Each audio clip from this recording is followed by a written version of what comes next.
Okay. We are back.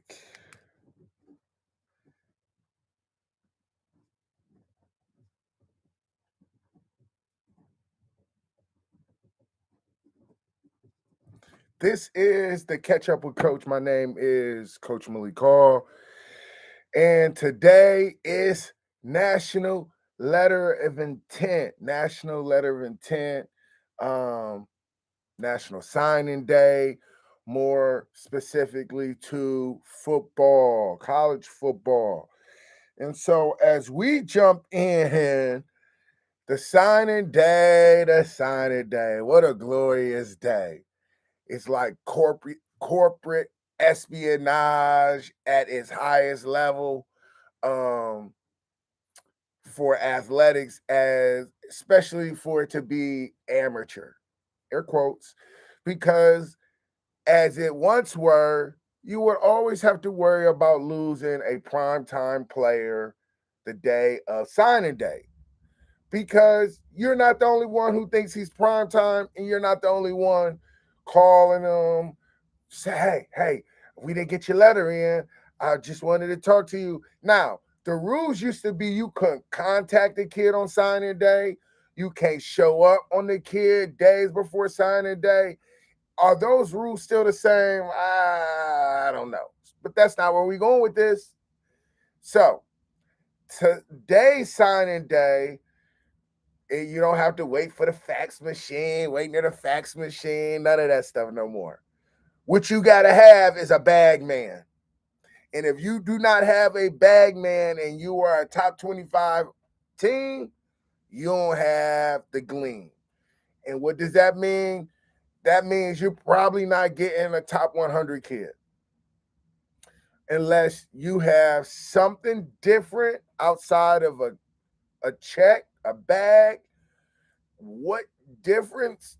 I don't know. If everyone is giving away 5 grand and you the team that's like, hey, we got this nice program. I'm just saying it's not apples to apples no more. That means like you're gonna get left behind just by the as evolution. Yeah, evolution is gonna get the best of you. And so, what does signing day look like today? Is it accompanied with a bonus if you sign? When you sign and get your letter in, do you get a check direct deposited? Because back in the day, you already had the bag at the crib. So the bag was there. All you had to do was put your name on there. You have the bag, the family has the bag, and you off. And so I don't know. It's been something that is taking place in collegiate athletics at its highest rank for a long time. For a long time. But it's been behind the veil. It's been behind the curtain. Today, there is no curtain unless you're trying to hide the fact you don't have a bag man. Now, all of my alum out there, all of the alum, all of the alum. Now, I don't want to hear about your program sucking, bro. Because at this point in, like, you can have a direct shot to the vein to increase or boost the status of your ball club. Partly because if you are a business owner, you can give a job. And those jobs are not underhanded anymore. It's not behind closed doors. Hey, for every 5 posts you put out there, you'll get $500. You win, you put 5 posts out there, we double it. Things of that nature. So, if you are an alum, you can pour back. Giving back is not the same no more. Like you writing your $150 check ain't the same no more. You need to leverage your homie who you know is a big fish, who has a company that he has money that he has to spend just from a tax standpoint. And so this 100 grand that he go give to the program that's going to finance an NLI deal for a player or a recruit. Like, you have no excuses if you're an alum of a program today and you looking to get involved. It's not hard to get involved no more. You used to you couldn't buy a player a dinner back in the day without you being under fire and without you being labeled a booster. So today, yeah, there is no reason for alums to not be involved and contribute, because that booster title and that alum title that made the waters muddy and murky are no longer that. Now, in that, coaches might not have as much power as they once had prior to. Why? Now, you could argue in the back end of any football program, the people who are on campus day to day, they have bargaining power. The people you do not see on campus day to day, they have leveraging power. Leveraging power and bargaining power, two different things. And the main difference is, if the leverage power don't want you, you Dunsky. Doesn't matter what the bargaining power is speaking to. The leverage power has the power. Now, how do you balance that leverage out? The checks and balances of it all. For the most part, collegiate football has always operated this way. So I don't think there's a whole lot that you have to do, but the assistant coaches, we have to come up with a way to protect the assistant coaches, because it's my understanding that the assistant coaches are under the most fire, because we are in a free agent market in the collegiate landscape, which puts a college coach in a position that, look, you not liking me should not have anything to do with how much I pour into you, how I respect you, and you reciprocating that. And because you're reciprocating that, you're going to see it in the result of your play. And I'm under the belief that we going to go through some stuff. We're going to have some turmoil. But the turmoil is with the idea, I want what's best for you, because you know what I want what's best for this squad. And so you thinking I don't like you, like, that shouldn't really come into the evaluational part of the process if I'm doing a fair job. And if I'm doing a great job, you thinking I don't like you won't have any bearing on whether you stay, go, do well, or don't do well. You would like to think that's how it happens in my mind. But I spoke to my homie, one of my other coaching homies. He's like, nah, coach, like, if I lose Dirty Johnny and he just made all conference, and I lose Dirty Johnny to a school that was equal or lateral, like, I got an answer for that. Like, how did we lose our all conference player to the neighboring conference? They didn't even give him any more money. That's a real problem. Coaches have very little power now. This is becoming a part where we are entering the land of a player driven culture. Now that I'm not playing, I don't know how to feel about that. When I was playing, I felt players didn't have any power. Um, and now that I'm coaching, now that players have the power, are players responsible enough to handle the power that they have? I don't know. I don't know. I do know that the high school coaches Little league coaches are going to play even more of a part in the social emotional development of when I get him. When I get Dirty Johnny, if he already think I owe him a first round draft opportunity, it started way before he got to me. And it started before I gave him the NLI bag. Like, the bag is not the problem. The problem will become, are we training and developing our student athletes to handle the bag at a young age and not to let that affect business? The business of that is, I gave you a bag, I'm going to coach you hard. If I coach you hard and you not liking me and you leave, that's your prerogative. Free agency. But if I get you a bag and sign you to a contract and you leave, you owe that money back, bro.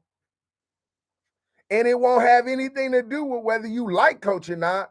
The reality is, we signed you to this $20,000 bag, and it was a 4-year bag nonetheless. So you get 20 a year, and you transfer. Like, yeah, you can transfer, do what you got.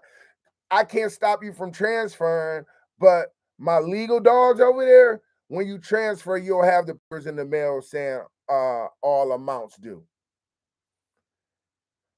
which will put schools in the position to treat players very similar to how they treat coaches, or how they should treat coaches in the hiring process or the recruiting process of hiring a coach.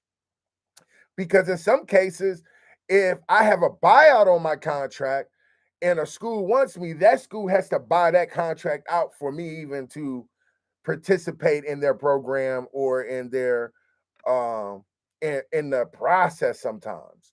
And so now, if we start signing players to these fine line contracts or coach type contracts, we are truly in the NCAA, which one of those A's stands for amateur. We are no longer in the amateur world of collegiate sports. And so, yeah, we have a great future amongst us, but we have a tall order to tackle and organize and develop this in a way that people are protected, and their careers are protected on both ends, because the player has a career, the coach has a career, and meanwhile, the school ultimately is who's reaping the fruit of both harvests, from the coach's harvest and the player harvest. Now, how much is the school pouring back into those individuals? That's to the beholder, I guess. But I do say this, my friends, and I say this with an open heart and a open present. If you are fortunate enough to be a 100 recruit and you're getting an NLI bag, I encourage you, I pray, I hope that you are able to understand the responsibilities that come with that bag. You understand that we are tiering our locker room in terms of who's really good by dollar sign amount, and that if you got that bag and you go on that field and you go in that locker room and you cannot coexist in that locker room and hold the line in which they paid you for on that field, you're going to lose the bag. Not only are you going to lose the bag, you're going to lose your locker room. Talk to my other homie that's a coach. They took one of the big bag signees last year, and he's still not playing well. He still has not recovered from the pressure of which that 6-figure bag he got, that was now notarized, publicized. Everyone knows he still hasn't been able to perform up to the level of the bag that's been publicized and retweeted and reshared. He stinks, in fact. I don't want to, I'm just telling you, he stinks. He got $100,000 to sign his national letter of intent to School A. School A's coach gets fired, and when they bring in a new coach at School A no longer wants this kid. So this kid transfers to School B, which is still accompanied with his NLI bag. And so now in his second year, he still stinks. And so the reality of it, like in the NFL, people that you sign that have talent and they have all the potential in the world but don't pan out has a lot of mitigating factors to do with it. But the number one factor that we all understand is pressure. And pressure, unfortunately, unfortunately, the difference between the pressure making a diamond, like the PSI on the pressure that makes a diamond or folds it into just a rock or a coal, it is remarkable. So for me to even go into it, I just learned it. For me to even try to regurgitate it or reteach it, pointless. The point I am making is you better check your PSI. You better check your PSI, dog, because if you think that six figures and your skill set is still Gucci, try that six figures with that skill set and everybody know it. Now you feel like, I always feel like somebody's watching me. Can't have no privacy. Oh, I'm just telling you. And that right there is why I started my statement with the middle school coaches, the high school coaches. You have to coach these kids up with the expectation and financial literacy and understanding of what comes with a bag.